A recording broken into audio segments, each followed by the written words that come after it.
안녕하세요. 유상민 목사입니다. 오늘은 새벽 예배 드리고 일찍 집에 들어갔습니다. 보통은 8시 30분쯤 집에 가서 아침 식사 준비를 하는데요. 오늘은 7시쯤 집에 가서 바로 잤습니다. 마치 밤에 잠을 자듯이 땀까지 흘리면서 아주 푹 잤습니다. 10시쯤 일어나서 큰아이가 차려준 밥 먹고 또 바로 교회로 나왔습니다. 그리고 오후 내내 사무실에 있었습니다. 중간중간 예배당에 올라갔는데 예배당은 너무 더워서 오래 있을 수가 없었습니다. 오늘 점심은 걸렀고요. 저녁 7시쯤 큰아이가 현미밥에 삼겹살 구워와서 같이 잘 먹었습니다. 요즘 저는 사무실에 큰 박스 하나, 또 최대 용량 쓰레기 봉투 하나씩 각각 놓고 무엇이든지 버리고 있습니다. 아직도 못 쓰는 병 하나 버리면서도 여러 번을 주저하고 망설이지만은 그래도 지난 주간부터 꽤 많은 것을 버렸습니다. 그래도 사무실은요 여전히 너저분합니다. 결국이요 이 책장을 비우지 못하면 쾌적한 사무실은 기대할 수 없다는 것을 제가 잘 압니다. 책을 버려야 된다는 얘기인데요. 근데 책을 버리는 일은 정말 쉽지가 않습니다. 사실 이미 10년 이상 한 번도 펴보지 않은 책들이 많이 있습니다. 그러니 책들 중 대부분은 버려야 될 것들이라는 얘기입니다. 그런데 오래된 책일수록 그 책을 샀던 기억이 있어서 더 버리지 못하고 있습니다. 어떤 책들은요 정말 신학생 때 점심밥과 바꾼 며칠의 점심과 바꾼 점심값과 바꿔서 산 책들, 그런 책들이 있거든요. 지금은 아주 낡은 책들이지만은 그렇게 산 책들은 버리는 것이 쉽지가 않습니다. 사실 내용은 이제 별 볼 일이 없는데도 그렇습니다. 그러니 저는 지금 책의 내용이 아니라 책의 추억을 붙잡고 있는 것 같습니다. 그러나 이렇게 생각하든 저렇게 생각하든 책은 버려야 됩니다. 하루가 다르게 새로운 지식이 쏟아져 나오는데 옛날 옛날 지식을 붙잡고 있다는 것도 말이 되지 않고요. 아직 제가 지난 추억을 돌이키면서 그것을 먹으면서 살 나이는 아닌데 그렇게 추억에 미련을 둘 이유도 없습니다. 그러니 버려야죠. 아무튼요 끈질기게 버리고 다 비우겠습니다. 그리고 깨끗해진 사무실에서 차모임 한번 하겠습니다. 오늘 말씀 보시겠습니다. 오늘 읽을 말씀은 예레미야서 21장부터 23장까지 말씀입니다. 예레미야 21장에서 시드기야 왕은 예레미야 선지자에게 사람을 보내 하나님의 도움을 구하게 합니다. 그러나 하나님은 유다에 대한 심판을 물으실 생각이 전혀 없습니다. 하나님은 작정하신 대로 전염병과 칼과 기근으로 유다를 심판하실 것입니다. 심지어 하나님은 유다를 심판하시면서 그들을 측은히 여기지도 않고 긍휼히 여기지도 않고 불쌍히 여기지도 않을 것입니다. 이런 하나님의 심판 앞에서요 예레미야 선지자는 유다 백성들에게 살 길, 생명의 길을 제시합니다. 그것은 바로 적군인 바벨론에 항복하라는 것입니다. 항복하면 살 거라는 것입니다. 그러나 만일 끝까지 바벨론에 대항하는 사람들이 있다면 그들은 사망의 길을 면하지 못할 것이라고 합니다. 왜 바벨론에 항복하라고 하는 것일까요? 왜 바벨론에 항복하지 않는 자들은 죽음을 면치 못할 것이라고 하시는 것일까요? 이스라엘이 바벨론을 대적하는 것은 바벨론을 통해서 유다를 심판하고자 하시는 하나님을 대적하는 것과 마찬가지이기 때문입니다. 지금 유다 백성들에게 필요한 것은요 죄를 회개하고 하나님께 돌아오는 것입니다. 그리고 하나님의 긍휼을 구하면서 하나님의 심판의 때를 견디는 것입니다. 바벨론과 싸우고 대적하면서 하나님의 뜻을 거스르는 것이 아니라 비록 수치스러운 일이라 할지라도 바벨론에 항복하는 것입니다. 그렇게 멸망하는 것, 그렇게 이스라엘이 없어지는 것, 그것이 하나님의 심판이기 때문에 그렇습니다. 21장 11절은요. 유다 왕의 집에 대한 여호와의 말을 들으라는 말로 시작을 합니다. 이후 23장 8절까지는 유다 왕들에 대한 말씀입니다. 이스라엘 왕의 임무는 정의와 공의를 행하면서 사회적 약자를 돌보는 것입니다. 이런 이야기들은 우리가 지금까지 숱하게 하지 않았습니까? 그러니까 이스라엘의 왕은 약한 자들을 보살펴야 될 의무와 책임이 있는 것입니다. 이에 대해서 예레미야 22장 3절은 이렇게도 기록을 했어요. 여호와께서 이와 같이 말씀하시되 너희가 정의와 공의를 행하여 탈취당한 자를 압박하는 자의 손에서 건지고 이방인과 고아와 과부를 압제하거나 학대하지 말며 이곳에서 무죄한 피를 흘리지 말라. 이게 왕의 직무입니다. 하나님이 왕에게 권력을 주신 것은 강한 자들이 횡포를 부리지 못하도록 약한 자의 편에서 약한 자들의 힘이 되라는 것입니다. 그러나 예레미야 당시의 유다 왕들은 이와 같은 왕의 책무를 다하지 못했습니다. 예레미야는 오늘 우리가 읽는 말씀에서 이런 왕들을 고발하고 그들에 대한 심판을 선포하는 것입니다. 하나님은요, 살룸왕, 여호아스라고 불리는 이 살룸왕을 애굽의 포로로 넘겨주시고 다시는 그가 고국으로 돌아오지 못하게 하십니다. 우리가 열왕기하 23장에서 이미 본 내용이죠. 3개월간 왕에 있었던 요아스의 아들을 말을 하는 것입니다. 열왕기서나 이 예레미야서에서는 이 살룸왕에 대해서 정확하게 표현하지 않았지만 에스겔서에 보면은 이 살룸왕은 사람을 삼키는 사자새끼다 이렇게 불릴 정도로 아주 포악한 왕이었던 것 같습니다. 여호야김 왕도요, 하나님이 주신 힘을 불의하게 사용해서 자기 입속을 챙겼습니다. 왕이 공익을 위해서 자기 힘을 쓰는 것이 아니라 자기 사익을 위해서 자기의 권력을 행사한 것입니다.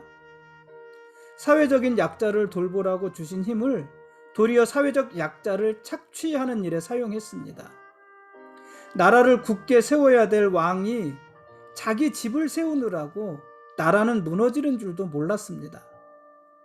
크고 아름다운 자기의 왕궁을 짓느라 국력을 낭비했고 그 과정에서 정당한 대가를 지불하지 않고 서민들의 노동력을 착취하기도 했습니다. 악한 왕이었죠. 하나님은 이렇게 악한 왕들을 심판하시는 것입니다. 그리고 결국 다윗의 왕가는 완전히 몰락하게 됩니다. 하나님의 손에서 보호받고 사랑받던 다윗의 후손들은요, 바벨론의 손에 넘겨져서, 그러니까 하나님의 손에 있던 다윗의 왕가가 바벨론의 손으로 넘겨지는 거예요. 하나님의 손에서 바벨론의 손으로 넘겨져서 바벨론의 포로로 잡혀가고 그곳에서 깨진 질그릇처럼 아주 천한 대접을 받게 될 것입니다. 사무엘하 7장에서 사무엘 선지자를 통해서 다윗의 위가 영원하리라고 이미 하나님이 선포하지 않으셨습니까? 그것이 축복이었습니다. 다윗의 위가 영원하리라. 그러나 오늘 읽은 예레미야 22장 30절에서는요. 다윗의 위에 앉을 자가 다시는 없을 것이다. 이렇게 말을 해요. 다윗의 위가 더 이상 이어지지 않을 것이라는 말입니다. 저주의 말입니다. 이후 실제로 다윗의 왕위가 이어지지 못합니다. 언제까지요? 영원한 왕이신 예수 그리스도께서 다윗의 후손으로 오실 때까지, 그때까지 다윗의 왕위는 완전히 단절이 되고 맙니다. 23장은요, 악한 목자들에 대한 심판과 의로운 왕에 대한 약속을 보여줍니다. 예레미야 23장 9절은 선지자들에 대한 말씀이다, 이런 말로 시작을 해서 참 선지자들과 참 선지자들의 참된 예언과 거짓 선지자들의 거짓 예언에 대해서 이야기합니다. 그러니까 21장 8절부터 22장은 23장 8절까지는 왕들에 대한 이야기, 그리고 23장 9절부터는 선지자들에 대한 이야기예요. 특히 이제 거짓 선지자들의 거짓 예언에 대해서 이야기를 합니다. 거짓 선지자들은요, 특징이 있습니다. 이 특징은 사실 이 예레미야 시대뿐만 아니라 오늘날도 거짓 선지자들에게 있는 특징이다, 이렇게 말을 할 수가 있습니다. 이 예레미야 23장에서 말을 하는 거짓 선지자들은 어떤 사람들이냐면은 하나님의 말씀을 전하는 선지자들이지만 그러나 그들의 말 속에 하나님의 말씀이 없습니다. 그러니 거짓이죠.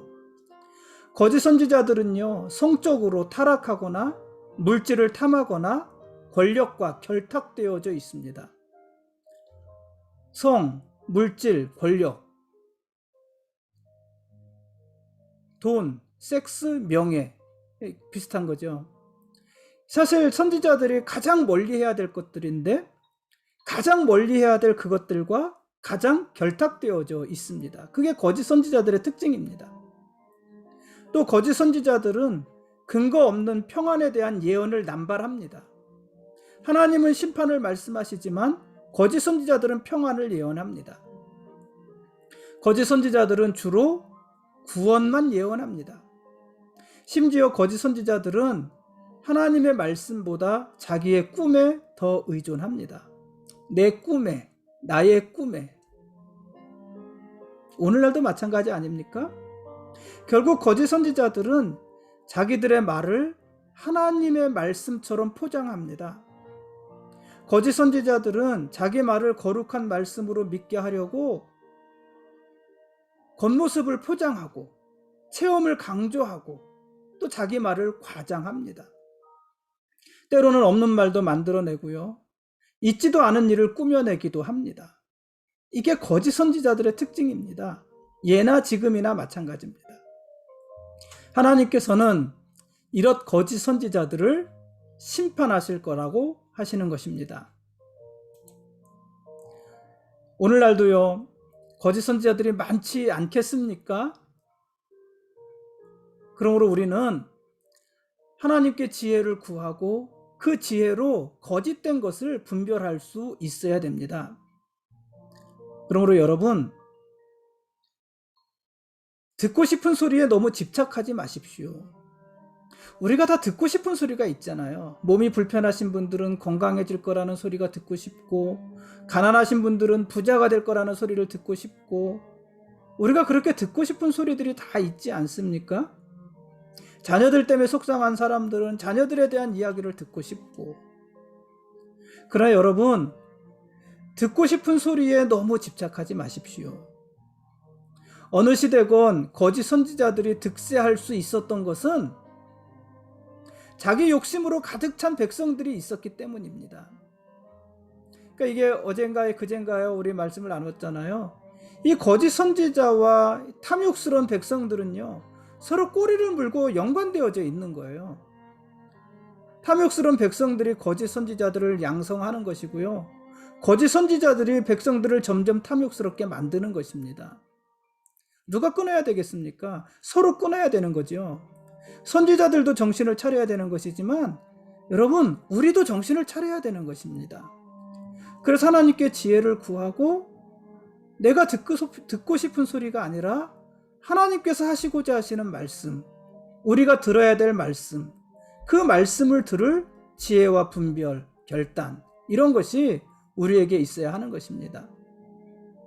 불편하고 힘들어도 들어야 될 말을 겸손하게 듣고자 한다면은 거짓 선지자들은 결국 발붙일 곳을 찾을 수 없을 것입니다. 우리가 그 발판이 되어주지 말아야 한다는 것입니다.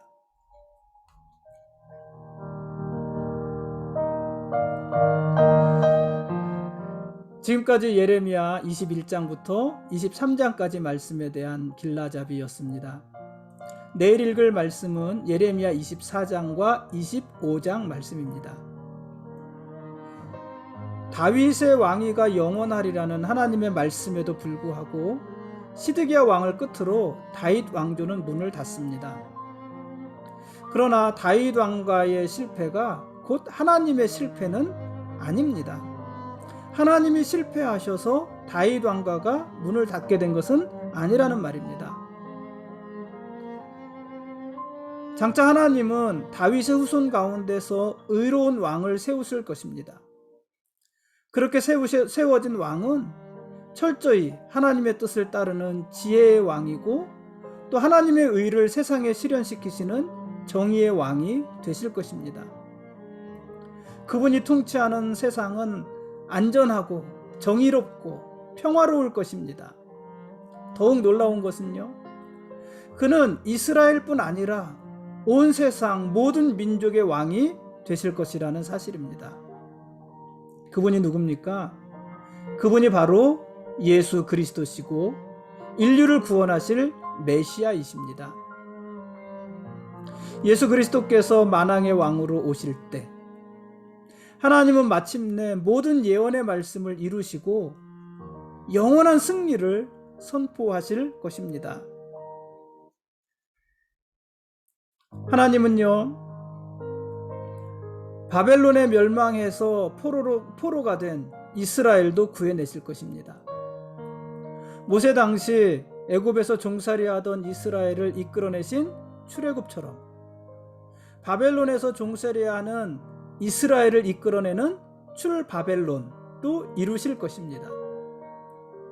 그때 이스라엘은 오늘 예레미야 23장 8절 말씀의 표현대로 애굽 땅에서 인도해내신 여호와의 사심이 아니라 북쪽 땅, 그 모든 쫓겨났던 나라에서 인도하여 내신 여호와의 사심으로 맹세할 것입니다.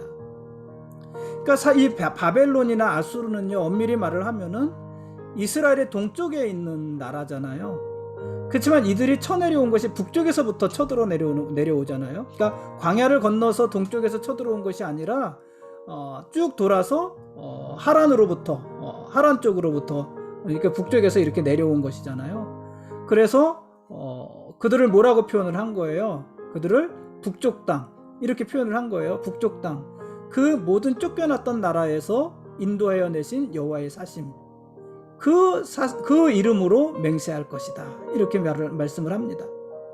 그리고 이스라엘은 하나님이 주신 자기들의 땅 예루살렘에 거하게 될 것입니다. 이스라엘을 심판하기도 하시고 회복하며 구원하기도 하시는 분이 바로 하나님 아니십니까? 그분이 만왕의 왕이시고 또 열국의 왕이신 것입니다. 그러니까 모든 왕 중의 왕이시고 모든 나라와 민족의 왕이시라는 말씀입니다. 그리고 그 하나님이 개인적으로는 나의 왕이시고 나는 그분의 거룩한 백성인 것입니다.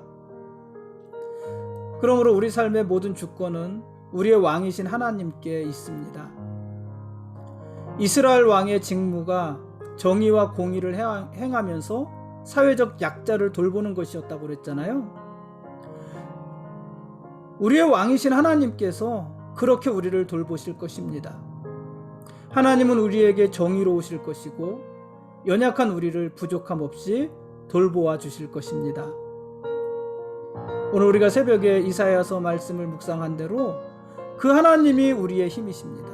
나의 하나님이 나의 힘이십니다. 그렇게 고백을 했잖아요. 그 하나님이 우리의 힘이시고 우리의 모든 것이 되시는 것입니다. 오늘은 여기까지 하겠습니다. 고맙습니다.